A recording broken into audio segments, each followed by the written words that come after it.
On the air! Hey everybody, welcome to Koopa Kast number 46. This is the week of Oh, this is the week of Wednesday, March 19th, 2014. I'm your host, Matt Paxton, a multimedia manager for Pure Nintendo. I am joined by these four other people who will proceed to introduce themselves as they answer this question. What game have you beaten the most? Okay, I'll start off. I'm Alex. I'm a writer for Pure Nintendo, and the game that I've beaten the most is probably Link's Awakening for the Game Boy. It's my favorite. I can't help it. I have to always go back to that game. Obsession. All right, J Money. It is. I'm Jay Money. I'm assistant editor for the website and PNMR magazine. I don't know that I've ever beaten a game more than once. Like, if I beat it, I never really go back to it because I have so many other games to play. Because I have, like, a huge backlog. I'm terrible at that. I'll get partway through a game, I'll stop, and then I'll never come back to it. So.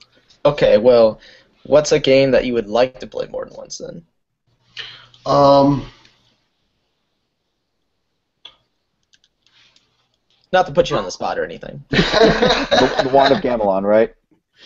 Oh, man. I'd probably have to say, like, one of the old Mario games, like Super Mario Brothers 3 or something like that. Oh, that one's so like good. There you go. All right, Trev. Hey, Trevor, and I'm a writer. And that's a good question. I'm going to say maybe Chrono Trigger just because it has so many endings. And I know I played through it trying to get as many endings as I could. So that's a shot in the dark, but I know that's one I've beaten, multiple times. Nice. I'm Tristan Myman, also staff writer at Pure Nintendo, and I would actually say the game I've probably beaten the most is Star Fox for the SNES. To me, that's just a game that I can just easily pop in and, just get lost in it. Whether, usually I stay away from level 3 because that one I have to really put my focus in on, but like level 1 and 2, just play for the fun of it. I have a confession. I haven't actually beaten that game because I find it really, really hard. The original Star Fox? Yeah. Oh, it's not that hard. Like, dude, level 1, dude, I beat that when I was like a wee lad in like elementary school. Well, thanks for making me feel better, but You were beaten by a child. the controls are wonky. It just feels weird. You have 4 different types. Well, maybe that's my problem. I didn't mess around with the types. You didn't do General Pepper's training, did you? I didn't. That didn't really help out at all. He was like, hey, I don't understand it. Yeah. Why is this dog talking to me? Why is this frog always in trouble? Yeah. Speaking of 3D, we're going to go ahead and jump right in to talk about our latest high-profile review, Yoshi's New Island, which for the 3DS, which Alex Shanke reviewed, and he gave an 8.0 out of 10. So, Alex, if you wanted to start out by talking a little bit about, why you decided to give this such a high score, such a beautiful, beautiful score. Well, going into it, I decided right off the bat that I wasn't going to compare every nitty-gritty little detail to the original, because the original is held in such high regard, and I think that if I looked through this game with nostalgia goggles, I was going to miss out on the actual experience itself. It's good to compare it to the original, but you need to look at it as a standalone experience itself.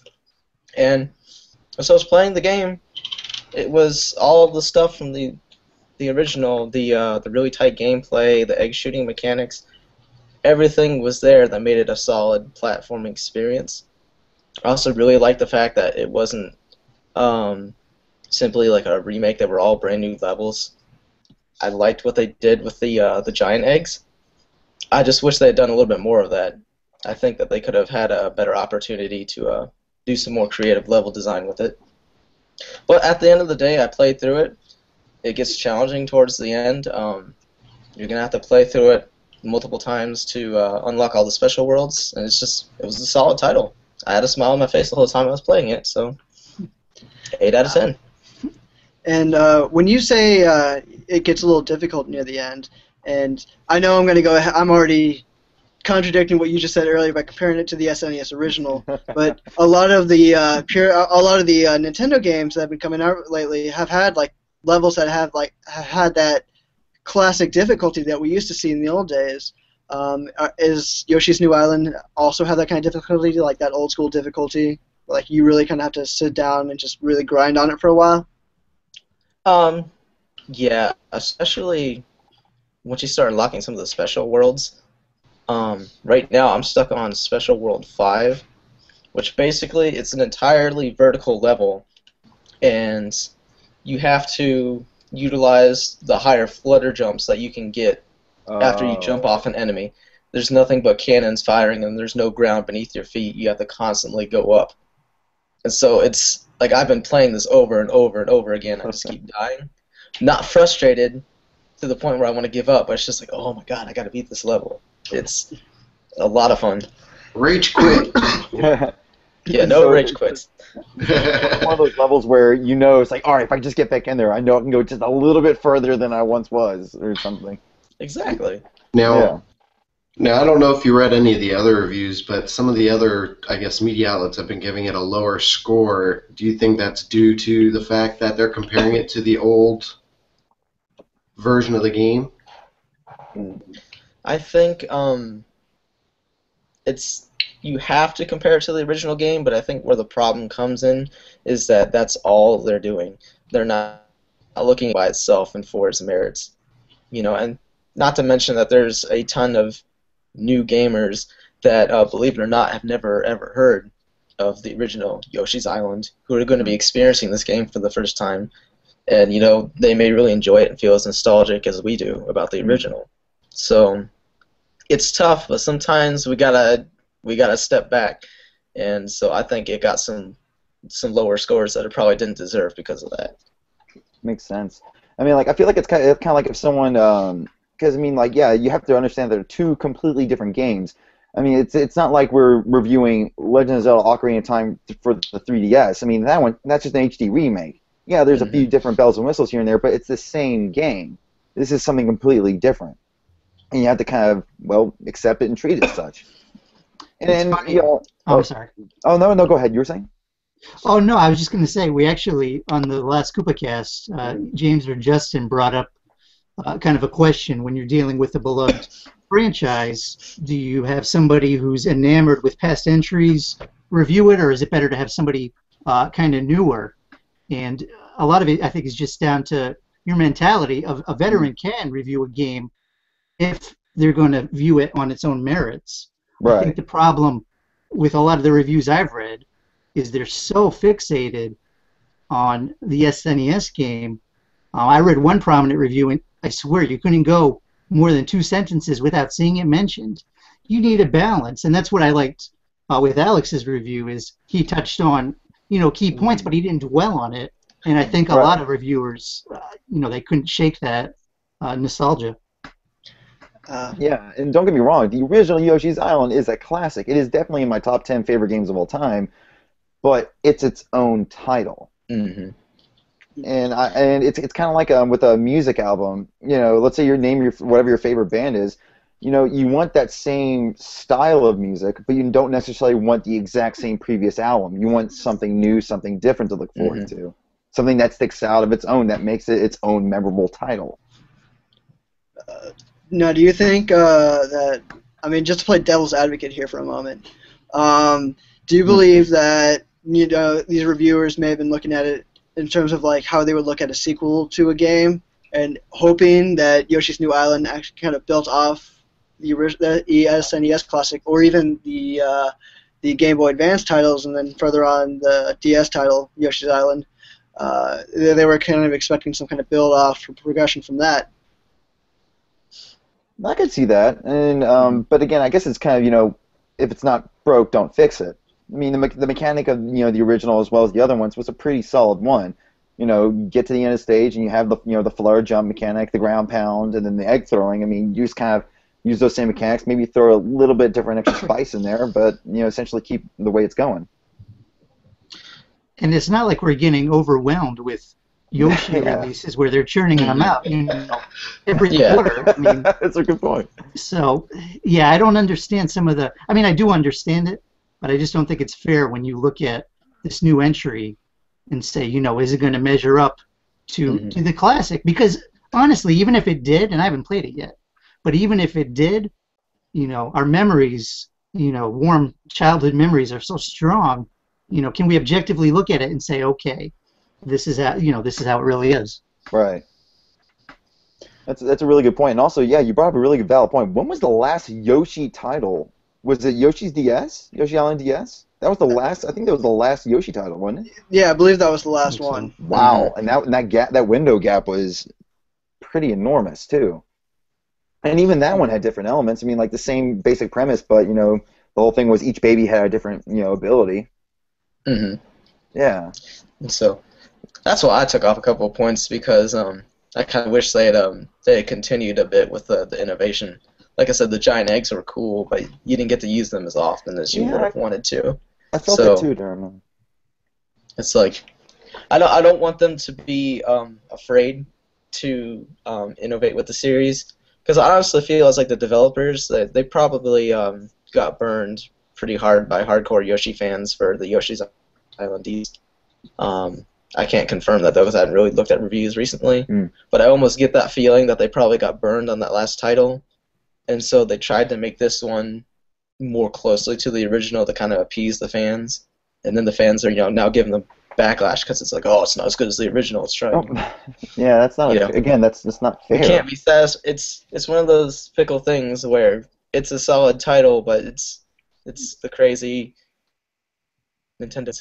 Sometimes we get crazy, guys. You gotta. Yeah. With Nintendo fans, you're never going to please all because if Exactly. it's too close to the original, it's not enough innovation. If it's too different, it doesn't feel like I mean, I see that like with the Kirby series, some of them have been different, and people rip that, and it's not the Kirby I love, and No, God, I that's imagine not it's the fair. same thing here, to an extent. Yeah, and that's just not a fair assumption to make. You just can't do that. I mean, like, I absolutely love Legend of Zelda Majora's Mask. It is my favorite Zelda title out there.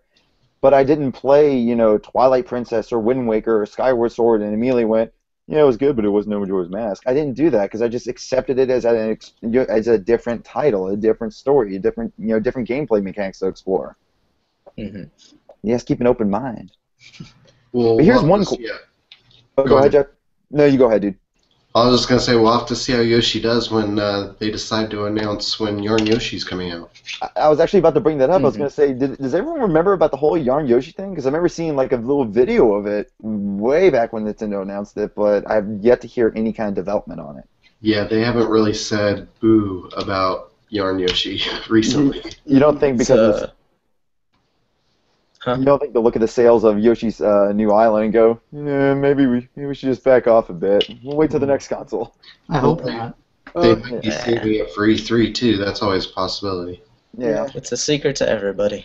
If That's it- the way they work. Yeah, because Nintendo's usually pretty careful on games. Like if they announce like something's going to happen, there's a good chance that it's going to happen at some point or another. There have been Right. very few exceptions with like the infamous heart monitor or Metroid or Metroid Project Dread, which that kind of also disappeared. Or Zelda, the Space World Zelda we saw years back, and then we got Wind Waker. I guess that's kind of a similarity maybe, It's possibly. kind of a tech demo, though. Not to rain on your parade. It still would have been cool, though. Yeah. Well, you can go talk on the forums to the other people who thought Wind Waker was for children, and they need to No, hardcore link. no. I'm going to stop you there. I'm gonna, Those people are very, very bad. I want to say, yeah, when I first looked at Wind Waker, I was confused, but when I started playing that game, oh my god, did I love it. It's a fantastic Zelda title. The graphics are absolutely charming. And I'm even wearing a Wind Waker shirt. Nice. Oh, yeah. I need to purchase that. You're going to have to tell me where you got that later. I got this at PAX. Well, why didn't you buy two?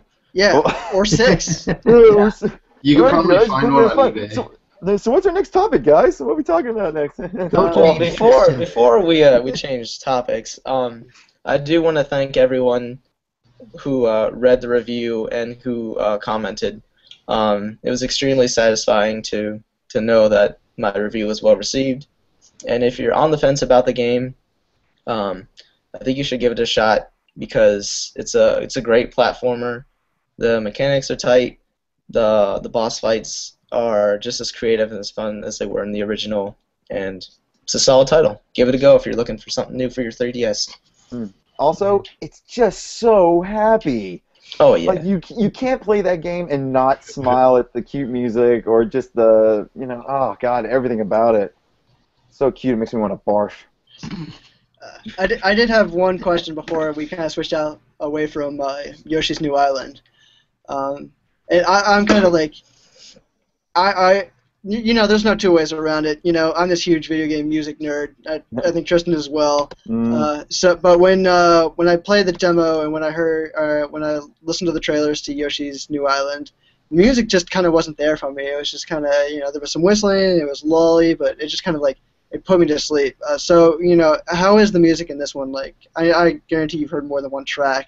I don't think they played the same whistling soundtrack the entire time. So. Well, besides the only way I can describe it is the squishy intro music for the title screen. No, the kazoo. Yeah, just like, it always sounds like a squeak toy. That's why I call it like squishy. Yeah. The music's not bad. It's it definitely doesn't have the oomph as say like the original for the Super Nintendo did, but it's still catchy. It kind of does that thing where it has, like, I believe it was Yoshi's Story for the Nintendo 64, where it has like one central theme, and then every world has like a different musical variation on it.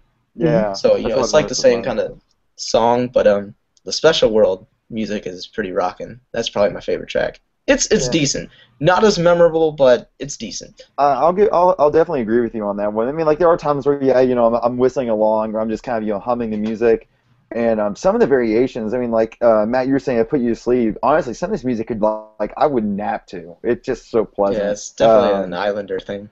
Oh yeah, definitely. Yeah, I hear some variations of like a nice accordion, maybe like even a classical guitar thrown in there. It's pleasant.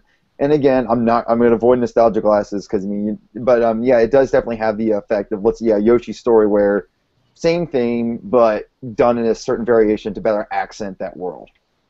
Mm-hmm. Okay, moving on to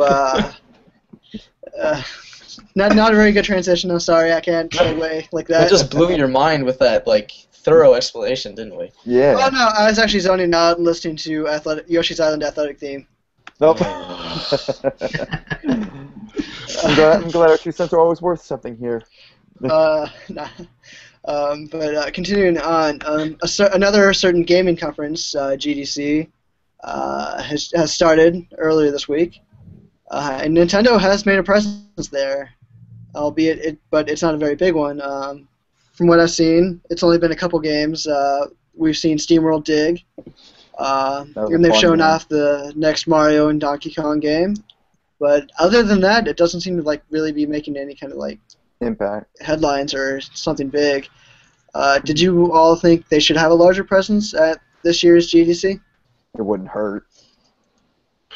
I think that's what I'm saying. It wouldn't hurt to at least have something, or at least because I feel like GDC is going to have a lot of indie companies. I figured they want to really emphasize that they're indie friendly.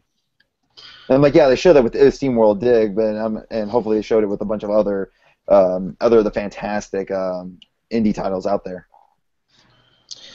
Yeah, I'll chime in on that. I think they should have a bit of a bigger presence, not so much for us just to get some more news, but more so because it's a convention for developers, and they need to do a better job of saying look at all the awesome things you can do with the gamepad. You need to jump on board and, make some unique titles that you can only do on a Nintendo Wii U.